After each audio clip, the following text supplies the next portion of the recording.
Hello दोस्तों। पिछली video में हमने बात करी थी कुछ इम्पोर्टेंट और सिग्निफिकेंट पर्सनैलिटीज़ जो ऋग वैदिक पीरियड में यानी अर्ली वैदिक पीरियड में थीं, जैसे कि राजा, पुरोहिता, ग्रामानी, सेनानी। मगर आज हम इस वीडियो में बात करने वाले हैं वो 4 पॉपुलर असेंबलीज जिनका बहुत ही अहम रोल था अर्ली वैदिक पीरियड में। तो चलिए वीडियो को शुरू करते हैं। मैं हूँ आपका दोस्त अरुण। तो यहाँ पर हम 4 पॉपुलर असेंबलीज़ के बारे में डिस्कस करेंगे। जो सबसे पहले रहने वाली है वो है सभा। सभा in the sense meeting, general assembly, ठीक है। और दूसरी जो रहने वाली है वो रहने वाली है समिति। तीसरी रहने वाली है आपकी विधाता। और चौथी जो रहेगी वो हमारी रहेगी जना, ठीक है। ये 4 असेंबलीज रहेंगी जिनके बारे में हम डिटेल में डिस्कस करेंगे। तो चलिए शुरू करते हैं। तो पहले हम डिस्कस करेंगे सभा के बारे में यानी जनरल असेंबली। देखिए ये हर हफ्ते इसको असेंबली को कंडक्ट करा जाता था कि यहाँ पर मगर प्रिजाइड कौन करता था। अब क्वेश्चन आता है कि प्रिजाइड कौन करता था। ऑब्वियसली जैसे कि अब मान के चलिए कि पुरोहिता होता था। पुरोहिता को जो ओल्ड प्रीस्ट होता था, ओल्ड वाइज मैन जो वेदास में एक्सपर्ट हुआ करता था। भाई अगर असेंबलीज का हेड बनाना तो ऑब्वियसली बूढ़े लोग ही कहेंगे कोई। तो यहाँ पर एक ग्रुप ऑफ एल्डर्स को इसको प्रिसाइड करने के लिए बिठा दिया जाता था कि आपको ये असेंबली प्रिसाइड करनी है।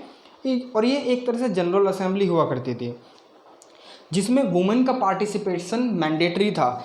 यानी अगर वुमेन पार्टिसिपेट नहीं करेंगे तो कहीं ना कहीं जो असेंबली होगी वो उसे इनकम्प्लीट माना जाता था, ठीक है। अगर वुमेन का पार्टिसिपेशन हुआ तो कहीं ना कहीं जो असेंबली का जो मोटिव है, वो जो कंप्लीशन है, वो कहीं ना कहीं सेटिस्फाई हो जाता था, ठीक है। अब ये जो टर्म है सभा, ये तकरीबन 8 बार तो हमें ऋग्वेद में पढ़ने के लिए मिली है। वहीं पर 17 बार हमें अथर्ववेदा में पढ़ने के लिए मिली है।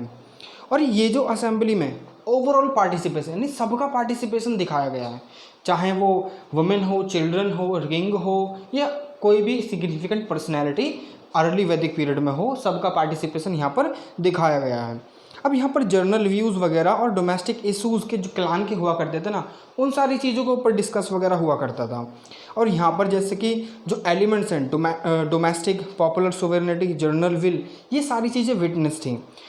आई होप कि आपको पता होगी कि डोमेस्टिक इशूज़ वगैरह जो यहाँ पर डील करे जाते थे, पॉपुलर सोवेरेनिटी यानी लोगों की बात सुनना, जर्नल विल यानी एक मुद्दे पर सहमति जताना, एक जर्नल सहमति लेकर आना, उस चीज़ के ऊपर ये सारे एलिमेंट यहाँ पर दिखे हमें जब हमने ऋग्वेदा को पढ़कर देखा और उसमें से ये सारे एलिमेंट्स हमने एक्सट्रैक्ट करे। तो यहाँ पर ट्रांसपेरेंसी विटनेस थी, ट्रांसपेरेंसी को देखा गया क्योंकि जब कुछ भी चीज़ लेकर आई जाती थी असेंबली में तो वो सबके सामने रखी जाती थी, ठीक है। और popular sovereignty that is you already know कि यहाँ पर सबकी रिस्पॉन्सिबिलिटी खुद की हुआ करती थी, कलेक्टिव रिस्पॉन्सिबिलिटी। अगर कोई क्लान है, कुछ भी ऊंच नीच होती है तो यहाँ पर सब एक दूसरे को जिम्मेदार ठहराने की बजाय सब एक साथ रिस्पॉन्सिबिलिटी लिया करते थे, ठीक है।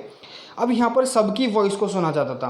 कोई भी यहाँ पर खड़े होकर अगर उसको कुछ भी प्रॉब्लम है तो वो खड़े होकर अपनी आवाज़ रेज कर सकता था और यहाँ पर अपनी जो प्रॉब्लम्स हैं उनका सॉल्यूशन गेट कर सकता था। अब ये हाईली अकाउंटेबल थी। अकाउंटेबल इन द सेंस आपको पता ही होगा, अकाउंटेबिलिटी, जिम्मेदारी मतलब सब। जब यहाँ पर ये कलेक्टिव रिस्पॉन्सिबिलिटी तो अकाउंटेबिलिटी तो खुद ब खुद स्थापित हो जाएगी। तो हमारी अब दूसरी असेंबली आती है समिति यानी सिलेक्शन बॉडी।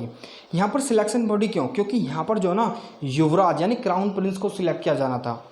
मैंने आपको लास्ट वीडियो में बताया था कि जो किंग की वाइफ हुआ करती थी माहिशी को क्राउन प्रिंस डिसाइड करता था कि अगर कोई क्राउन प्रिंस है और उसकी माँ है तो वो बच्चा, वो जो सन है किंग का, वो डिसाइड करेगी कि उसकी जो माँ है वो माहिशी यानी चीफ क्वीन बनेगी या नहीं। तो ये चीज़ आपको यहाँ पर क्लियर हो जानी चाहिए क्योंकि यहाँ पर जो युवराज है उसके टेस्ट वगैरह होते हैं। अगर उनमें वो खरा उतरता है तो ही will be given the title Yuvraj. और इस असेंबली को एक सिलेक्शन बॉडी माना गया है। यहाँ पर फ्यूचर किंग को चुना जाता है। अब ये भी ग्रुप ऑफ एल्डर्स के द्वारा मतलब हेड करी जाती थी, प्रिजाइड करी जाती थी। यहाँ पर भी ओवरऑल पार्टिसिपेशन देखा गया है, वुमेन का पार्टिसिपेशन भी देखा गया है यहाँ पर, ठीक है। अब यहाँ पर युवराज को डिक्लेयर करा जाता था कि टेस्ट होने के बाद अगर मतलब जो सन था राजा का, अगर वो खरा उतरता था तो उसको युवराज एज अ युवराज डिक्लेयर कर दिया जाता था। ट्रांसपेरेंसी यहाँ पर भी देखी गई है। अब समिति जो वर्ड है, ये जो टर्म है समिति, ऋग्वेद में तकरीबन 9 बार देखा गया है और वहीं पर 13 बार जो है ना अथर्ववेद में ये हमें देखने के लिए मिला है। अब यहाँ पर टेस्ट क्या क्या चीज़ होती थी, आपके मन में ये क्वेश्चन जरूर आएगा कि आखिर समिति तो है, यानी समिति तो है सिलेक्शन बॉडी, मगर ये जो टेस्ट है वो ग्रुप ऑफ जो एल्डर्स हैं उनके द्वारा किस चीज़ का टेस्ट लिया जाता था। ये टेस्ट होता था नॉलेज का, वॉर स्किल्स का, और जस्टिस को एनालाइज करते थे। सारी चीज़ें यहाँ पर परखी जाती थी, टेस्ट करी जाती थी, और ये तीन स्टेजेस में होता था। पहला ओरल, दूसरा रिटन, तीसरा मिलिट्री टेस्ट। तो इनके द्वारा जब यहाँ पर युवराज यानी राजा का लड़का सन अगर वो खरा उतरता था, उसकी सारी चीज़ें मतलब प्लेन होती थी, कोई भी इशू नहीं आता था, कोई भी ऑब्स्टिकल नहीं आते थे, कोई भी अड़चन नहीं आती थी, और कोई भी सारी चीज़ें क्लियर हो जाती थी। तब यहाँ पर ये सारी चीज़ें डिक्लेयर करके युवराज को डिक्लेयर कर दिया जाता था कि हाँ ये है हमारा अगला आने वाला राजा यानी युवराज। तो उसी के बिहाफ पर चीफ क्वीन चुनी जाती थी। अब समिति जो है ना, मतलब इसको जो ना एडमिनिस्ट्रेशन जो था किंगडम का, उससे कहीं ना कहीं बाहर रखा गया था। इसका कोई भी इंटरफेरेंस नहीं था, यानी कोई भी जो हस्तक्षेप होता है ना एडमिनिस्ट्रेशन में कि राजों को ये सलाह दे देना वो सलाह दे, नहीं, कुछ नहीं, सब अलग चीज़ें थी। ये इसका काम अलग ही था, यहाँ पर खाली युवराज को चुना जाना था। अगली जो असेंबली आती है, अगली जो पॉपुलर असेंबली यानी इंपॉर्टेंट असेंबली आती है, वो आती है विधाता यानी विलेज असेंबली। अब विलेज असेंबली से हमें साफ पता चलता है कि ग्रामणी का कहीं ना कहीं पर यहाँ पर रोल आएगा। तो यहाँ पर प्रिजाइड करी जाती थी ग्रामणी के द्वारा, यानी हेड होता था, इस असेंबली का हेड ग्रामणी हुआ करता था। और इसको टॉक असेंबली भी कहते हैं, क्योंकि ग्राम में अगर ग्रामणी होगा तो गांव वालों की जो प्रॉब्लम्स हैं, यानी कुछ भी प्रॉब्लम्स आते हैं, यानी कुछ भी डिस्प्यूट वगैरह भी अराइज होता है, तो कौन सुनेगा, वो ग्रामणी सुनेगा। ठीक है, यहाँ पर भी ओवरऑल पार्टिसिपेशन देखा गया है, इंक्लूडिंग वुमेन को भी। और विधाता जो टर्म है वो तकरीबन 122 बार हमें ऋग्वेदा में पढ़ने के लिए मिली है, और 22 बार अथर्ववेद में पढ़ने के लिए मिली है। और यहाँ पर जो इकोनॉमिक एक्टिविटीज़ थी ना, उन सबको डिस्कस करा जाता था। बाली एक प्रकार का टैक्स हुआ करता था, टैक्स नहीं, हम टैक्स नहीं कह सकते, क्योंकि ये एज अ वॉलंटरी गिफ्ट था जो कि लोगों द्वारा राजा को दिया जाता था। वॉलंटरी इन द सेंस कि मन चाहे हो तो दे दो, नहीं हो तो मत दो। ठीक है, तो यहाँ पर मगर राजा के प्रति सब जो यहाँ पर लोग रहा करते थे सब लॉयल थे। तो ये वॉलंटरी टैक्स इकट्ठा कौन करा करता था, ग्रामणी इकट्ठा करा करता था और राजा तक पहुँचा दिया जाता था इसके बाद। ठीक है, मगर एज अ टैक्स इसको जो है ना ऋग्वेद संहिता में मेंशन करा गया है। ठीक है, ऋग्वैदिक संहिता आगे हम वीडियो में डिस्कस करेंगे इसके बारे में कि ये क्या है। ठीक है, अब ग्रामणी क्या होता है कि अगर विलेज के पास कोई भी टैक्स वगैरह कुछ भी होता है, इकोनॉमिक रिसोर्सेज यानी पानी वगैरह और खाद वगैरह जितनी भी चीज़ें हुआ करती थी, जो भी चीज़ हुआ करती थी उस टाइम पर, तो उस चीज़ का डिस्ट्रीब्यूशन कौन करा करता था। क्योंकि अगर राजा से कोई भी ट्रिब्यूट आ रहा है गाँव में बांटने के लिए, तो पहले किसके पास आएगा, ग्रामणी के पास। जस्ट सपोज मैं आपको एक एग्जाम्पल देता हूँ, जब स्कूल में हमारे कुछ एनुअल डे फंक्शन वगैरह हुआ करता था, यानी मैं प्राइवेट स्कूल से पढ़ा हूँ, मतलब सॉरी प्राइवेट नहीं, गवर्नमेंट स्कूल से पढ़ा हूँ, तो एनुअल डे फंक्शन पर हमें जो ना एक बिस्कुट का पैकेट और एक यानी फ्रूटी दी जाया करती थी। तो उस टाइम पर क्या होता था कि हमें जो ना डायरेक्टली वो नहीं दी जाते थे, यानी अगर हेड ऑफ द स्कूल से आ रही है तो हमारे टीचर के पास आएगी, टीचर ही तो हमारे बीच में, मतलब हम जो स्टूडेंट्स हुआ करते थे, क्लासमेट जो हुआ करते थे, उनके बीच में डिस्ट्रीब्यूट करा करते थे। ठीक है, यानी कहीं ना कहीं जो टीचर का रोल था वो ग्रामणी की तरह ही था, और जो प्रिंसिपल हुआ करते थे वो किंग हुआ करते थे स्कूल के, क्योंकि उन्हीं की मंजूरी से आ रही हैं सारी चीज़ें। तो ये सारी चीज़ें आप समझिए, मैं आपको समझा रहा हूँ। ठीक है, अब लॉर्ड इंदिरा यहाँ पर आ जाता है रोल। लॉर्ड इंदिरा को बहुत ही मतलब ऊंचा माना गया, सुप्रीम अथॉरिटी माना गया विधाता का, क्योंकि देखिए कहीं ना कहीं ये जो ना इकोनॉमिक एक्टिविटीज़ को फ्लरिश करते थे। लॉर्ड इंदिरा यानी रेन से कनेक्टेड थे ये। जब रेन होगी तो कहीं ना कहीं एग्रीकल्चर वगैरह भी, पैस्टोरल कम्युनिटी थी अभी भी, मगर कहीं ना कहीं कुछ उगाते भी तो थे खाने पीने के लिए। अब सीधा दूध पे तो डिपेंड रहेंगे नहीं। झूम कल्टीवेशन एक तरीके से मैंने आपको बताया था लास्ट में भी, लास्ट क्लास में, यानी फर्स्ट क्लास में हमने डिस्कस कर दी ये सारी चीज़ें। अब रेन से क्या होता था कि खाने के लिए चीज़ें उगती थी, तो लॉर्ड इंदिरा को कहीं ना कहीं सुप्रीम अथॉरिटी माना गया इसी वजह से। ठीक है, अब लॉर्ड अग्नि जो हैं वो विधाता के, जो विधाता समिति हुआ करती थी यानी विलेज असेंबली, तो इसके प्रीस्ट यानी पुजारी माने गए हैं। अब ये सारी चीज़ें हमें कहाँ से पढ़ने के लिए मिलती हैं, ऑब्वियसली ऋग्वेद से, क्योंकि अर्ली वैदिक पीरियड का ओनली जो सोर्स है वो है ऋग्वेद, और लेटर वैदिक पीरियड में हमारे पास काफ़ी सारे सोर्सेज आ जाते हैं। और विधाता उस टाइम पर इनकम्प्लीट हो जाती थी, यानी उसे इनकम्प्लीट माना जाता था अगर उसमें वुमेन पार्टिसिपेशन ना करें। देखिए यहाँ पर तो ये सारी चीज़ें हो रही हैं, वुमेन को ज़्यादा तवज्जो दी जा रही है, मगर लेटर वैदिक पीरियड में चीज़ें मतलब बहुत ज़्यादा चेंज होने वाली हैं। वो हम लेटर वैदिक पीरियड में आज इस हफ्ते में मैं पूरा वैदिक एज ख़त्म करने की कोशिश करूँगा और नेक्स्ट वीक से हम लेटर वैदिक पीरियड चालू कर देंगे, ठीक है।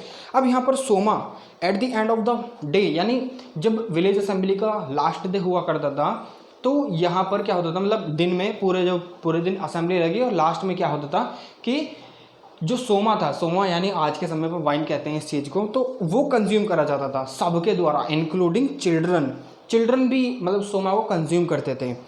अब जो हमारी चौथी असेंबली आती है यानी फोर्थ असेंबली, यहाँ पर आती है जना या गना, जो भी आप प्रोनाउंस करना चाहें प्रोनाउंस कर सकते हैं, आपको याद रखनी है, ठीक है। ये सारी चीज़ें आपको याद भी रखनी है क्योंकि आपके जो हिस्ट्री का पेपर है उसमें काफ़ी सारी चीज़ें पूछी जाती हैं और इवन जो प्रीलिम्स है उसमें भी बहुत सारी चीज़ें पूछी जाती हैं, ठीक है। अगर आप चाहते हैं तो मुझे आप कमेंट करके बता सकते हैं कि अगर आप चाहते हैं कि मैं क्वेश्चंस वगैरह भी डिस्कस करूं, क्योंकि मैंने काफ़ी सारे सॉल्व कर चुका हूँ ऑलरेडी। तो ठीक है, चलिए आगे बढ़ते हैं। अब देखिए ये वाले जो विलेज असेंबली थी तो ये ग्रामानी के द्वारा, ऑब्वियसली जब विलेज असेंबली है ये भी दोनों विलेज असेंबली हुआ करती थी, मगर कहीं ना कहीं लेटर वैदिक पीरियड में जो विधाता है ना वो कहीं ना कहीं अपना जो अस्तित्व वो खो देगी, वो कंटिन्यू नहीं करेगी, मगर जना कहीं ना कहीं कंटिन्यू करेगी। और मे बी कॉन्ट्राडिक्टरी, मैं शायद भूल रहा हूँ, ठीक है। तो लेटर वैदिक पीरियड में दोनों ही असेंबलीज यानी जना और विधाता दोनों ही डिसअपियर हो जाती हैं।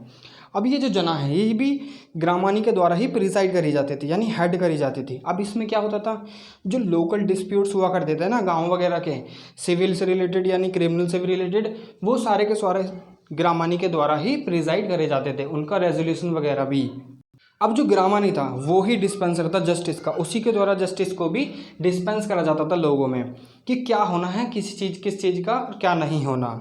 और यहाँ पर कैपिटल पनिशमेंट का कोई भी प्रावधान नहीं था, मतलब कैपिटल पनिशमेंट किसी को नहीं दिया जाता था।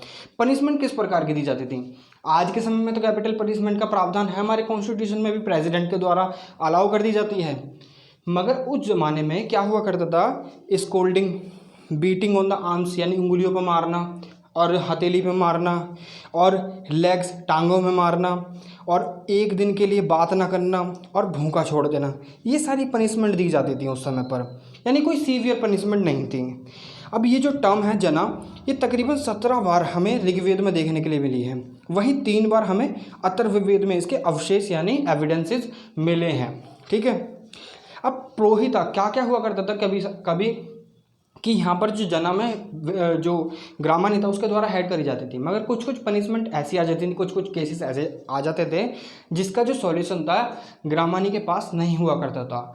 उस टाइम पर पुरोहिता एंटर करा करता था और पुरोहिता के द्वारा मीडिएट करी जाती थी यानी पनिशमेंट के रिगार्डिंग, ठीक है। अब वुमेन पार्टिसिपेशन इसमें भी देखा गया है, साफ सिंपल सी बात, ठीक है। और डोमेस्टिक इशूज यहाँ पर डिस्कस किए जाते थे जैसे कि विडो रीमैरिज वगैरह। अब देखिए यहाँ पर कुछ सिमिलरिटीज़ वगैरह मैंने लिख रखी हैं, तो आप देख सकते हैं कि दोनों में आखिर सिमिलरिटीज़ और डिफरेंसेस क्या थे। मगर ग्रामानी को यहाँ पर बहुत ज़्यादा रिस्पॉन्सिबल पर्सन माना गया क्योंकि इसके द्वारा 2 असेंबलीज हेड करी जाती थी, ठीक है। अब सिमिलरिटीज़ देख लेते हैं। ओवरऑल पार्टिसिपेशन था हर असेंबली में, मतलब सभा और समिति में, वुमेन पार्टिसिपेशन था सभा और समिति में, और दोनों को ऋग्वेद और अथर्ववेद में मेंशन करा गया है। प्रिजाइड करते थे एल्डर्स, ग्रुप ऑफ एल्डर्स, ठीक है। ट्रांसपेरेंसी कहीं ना कहीं थी और हाईली ऑर्गेनाइज थी, स्टेबल थी और सिस्टमेटिक अप्रोच यहाँ पर अपनाई जाती थी और हाईली प्रैक्टिकल थे यानी प्रैक्टिकल चीज़ें ली जाती थी। अब जो डिफरेंसेस है वो आप खुद लिख सकते हैं, अगर नहीं तो आप मुझे कमेंट कर कर बताइएगा, मैं प्रोवाइड करा दूंगा, ठीक है, आपको डिफरेंसेस भी।